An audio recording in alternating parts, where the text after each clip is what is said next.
So for today's video, magre-review tayo ng bagong phone mount from Quadlock. Ducati pala oh. Try natin dumaan mamaya. Like nakaparak tayo oh. Boss parak, baka naman. Okay, so ngayon lipat naman natin dito sa bago side mirror mount, and let's see.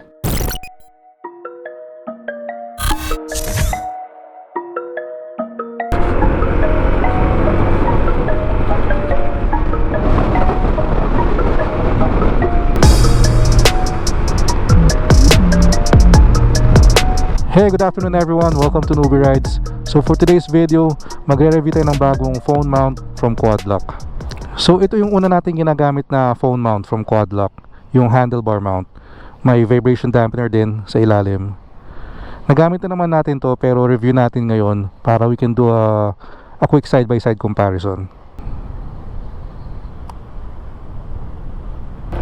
So ikot-ikot lang tayo. So off the bat, ang gusto ko dito sa handlebar mount, gitnang-gitna talaga siya. So hindi ko kailangang alisin yung mata ko sa center. Kaya nga lang, konting-konting yuko lang. Parang sumisilip sa panel. Hindi kaya ng mata lang eh. So yan, kung yan, nagdadrive ako yan. Then kailangan ko tumingin sa maps. Yan o, split second lang naman.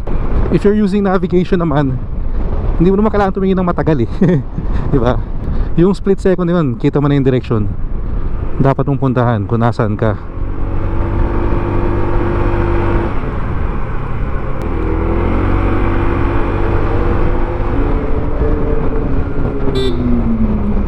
Sa mga biker, sana tingin-tingin din tayo, lingon-lingon din. Huwag yung basta ilabas natin yung kamay natin, ina-assume natin safe na, di ba? Doon nag-uumpisa ang mga aksidente. Hindi naman kasi parang magic wand na pag tinaas mo yung kanan mo, kung kakanan ka eh titigil na yung mga sasakyan, di ba? Or at the very least, sana medyo malayo ka pa, sumenyas ka na. Alright, so going back, for me, gustong-gusto ko yung posisyon nito. Very minimalist. Hindi niya tatanggalin yung attention mo sa panel eh. Ducati pala oh. Try natin dumaan mamaya. Pag naka-atras ka sa upuan, medyo naka-slouch ka. Siguro pag long ride, ito yung position mo, di ba? Yan, kahit hindi mo naigalaw yung ulo mo, mata na lang, kita mo na. Pero depende na rin siguro sa field of vision ng helmet nyo, yung visor, kung wide. Ang dami ring tao ngayon ah. Mamigay kita na sticker dito. Alright, feel invest. Okay, so ngayon lipat naman natin dito sa bago side mirror mount, and let's see. Ang daming estudyante dito ah. May activity siguro, school. So right away I can tell na mas gusto ko yung orientation nito. Mas gusto ko yung position nitong side mirror mount. Kasi although wala siya sa gitna, yung level niya mas mataas. So talagang mata ko lang yung gumagalaw. Hindi ko kailangan igalaw yung ulo ko. Talagang parte siya ng peripheral vision mo. So for me mas safe gamitin. Although safe din naman to, kahit dito safe pa rin naman. Siguro is mas madali lang for me. But again, madali pareho don't get me wrong, baka isipin nyo pag nandito mahirap na. Hindi, dito sobrang dali na ang gamitin eh. Dito mas pinadali lang.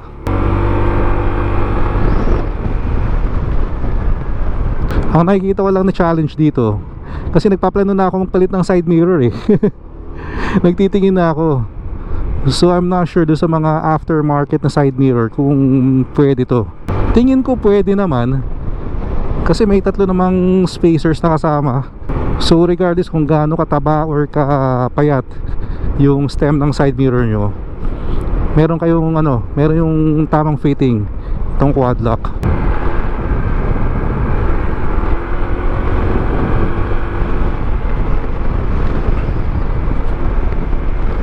Ganda ng mga bahay dito, sarap siguro tumira dyan. Paglabas mo, Festi na, tsaka ATC eh. Lakas ng hangin. Presko pa dito, dahil pa kasing puno. So recently, pumunta rin ako ng Santa Rosa, diba, for coating, yung ceramic coating. And before, maraming puno dun eh. Pero ngayon, pansin ko medyo kinakalbo na nila. Yun, tayo na naman siguro may kagagawan dyan mga tao rin kung ba't nag-global warming Parang gusto kong pumasok dito tapos magtingin-tingin lang ng mga bahay, mag-admire lang. Yeah, for me, if you're on the fence, kung nag-iisip kayo, handlebar mount ba or side mirror mount, para sa akin lamang ng konti yung side mirror mount. Kung scooter, ganito. Syempre kung big bike, iba yung position mo so hindi ko masabi kung side mirror mount pa rin. And a lot of times kung big bike naman, naka bar end, so walang kakabitan tong side mirror mount. Parehas maporma, parehas functional, parehas sobrang solid.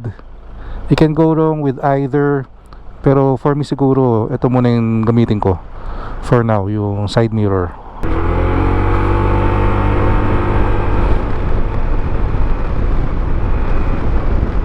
And sa mga nagsasabing mahal ang quad lock, yes, medyo mas mahal siya compared sa ibang phone mounts. Pero lagi ko nga sinasabi, napakamahal din naman ng mga smartphone natin. Hindi naman natin tinitipid yan. So in terms of mount and phone protection, huwag rin natin tipirin. Di ba? Kasi I've seen a lot of post na nasisiraan din ng phone camera.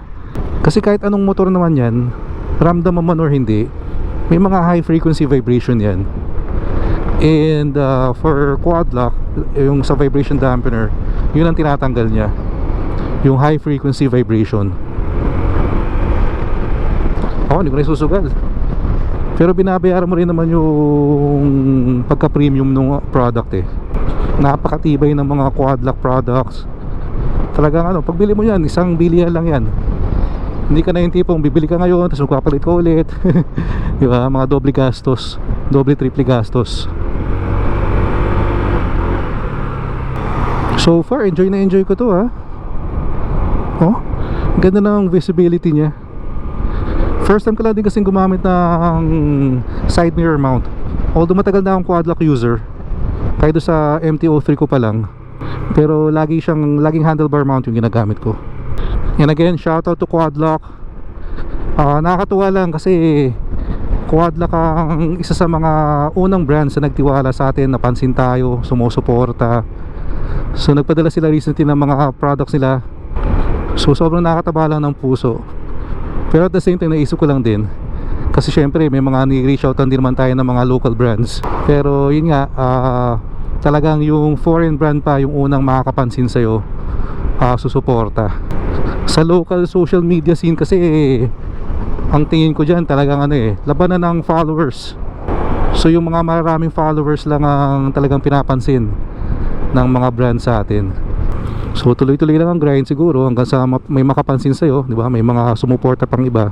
Pero nung nag-umpisa kasi ako sa motovlogging journey ko, parang naisip ko lang yun parang ang saya siguro kung kahit maliit ka pa lang wala ka pa napapatunayan, kung merong susuporta sa'yo from day one, yung talaga magtitiwala sa'yo, nakakatuwa lang yun. Yung talagang magiging kasama mo hanggang umangat ka. Pero syempre sa atin naman, negosyo yan. Of course, the brands would rather go with creators or influencers na marami na sigurong hatak. Kasi advertising nila yan promotion ng produkto nila yan ng brand. So yun lang naman, pero hopefully sana so may makapansin naman sa atin. Like nakaparak tayo. Boss Parak, baka naman. Kaganda yung panahon ngayon. Alas 4 pero maaraw naman, pero hindi masakit sa balat yung init. Humangin ng malakas, parang tinangay ako. Hindi pala ang difference pag scooter ka. Grabe, tinatangay ka ng hangin. Siguro very soon magpapalit na rin tayo ng gulong, kasi talagang mainly city riding ako Ako kasi bago bumili ng isang bagay, bago mag-upgrade, talagang matagal lang review, research. So sa ngayon, i-research ko pa rin yung Pirelli Angel scooter, pero mukhang decided na naman ako dun. Ang worry ko na lang kasi is may mga nakita ako nagpapalit ng gulong na naka-scooter, minsan nagagasgas yung mags nila. So yun lang, naghanap ako siguro ng magaling na pwedeng magpalit. Tara, punta tayong Ducati. Pasyal ko kayo. Ang ganda naman yung panahon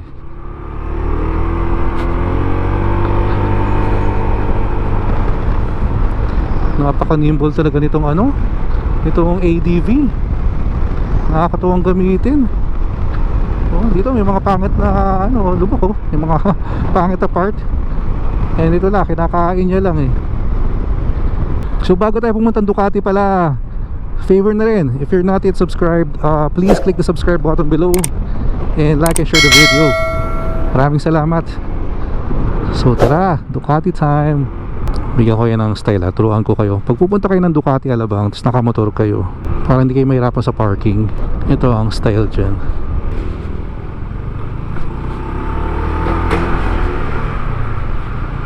Para rin hindi na kayo magbabayad ng parking sa basement.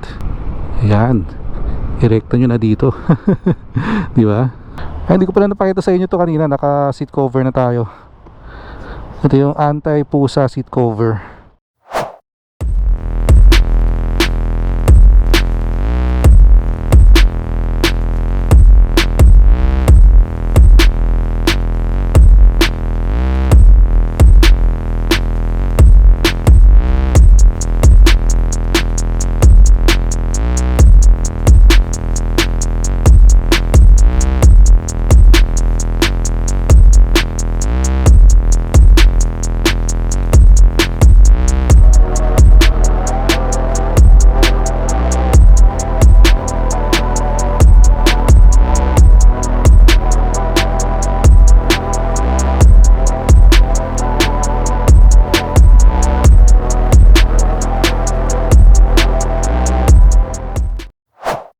Alright, so sana nagustuhan nyo yung pasyal natin sa Ducati. Wala masyado yung mga gusto ko eh. Like for example yung Street Fighter, tsaka yung Monster. Although may multistrada naman. Pero ang ganda ng multistrada sa ano, sa Makina Moto Show. And guys, ano pala, quick public service announcement lang tayo. Kasi parang recently, medyo mainit ngayon. Hinuhuli yung mga nagbiblink yung ilaw, may blinker. And napaka-common pa naman sa mga may aux light na pag bumusina ka, magbi-blink yung aux light. Ganun din ako sa Z9 eh. Tingnan nyo. So bawal na yan. Any light na nagbi-blink, bawal. Kaya I need to go back kay CarScoot naman, kasi sila nagkabit nun eh. Papa-disable ko lang yung feature na yun. Higpit, may nakita ko sa Facebook na ano, yung big bike pina-on ng police dun sa rider yung aux light, tapos pinabusina siya. So yun, kitang nagbi-blink. And dun pala sa mga nakakamiss ng Z9 natin, don't worry, hopefully yung next content natin would be si Z9. Dun pala sa huling video natin, yung nag-share ko ng mga dislikes ko kay ADV, may mga ibang comment lang na nagsabi na hinahanapan ko ron ng kapintasan or puro reklamo ako. Clarify ko lang ha, love na love ko tong ADV. For me, very close to perfect motorcycle to. Pero again, alam naman natin wala namang perfect na bagay sa mundo. And hindi naman porket nagbigay ka ng opinion mo yung mga pwedeng ma-improve, hindi naman sabihin nun nagreklamo ka or naghahanap ka ng kapintasan. So yun lang naman, kina-clarify ko lang. Pero ano yun, napakaliit na, siguro nasa 1% lang ng comments. 99% naman ng mga comments na nakukuha natin galing naman sa mga taong positive, yung mga hindi toxic. So yeah, alright, so maraming salamat sa mga nag-join sa atin today. Dito na muna natin patuloy yung video. Nakita-kits tayo sa next one. Ingat kayo lahat palagi. Always ride safe. Peace out.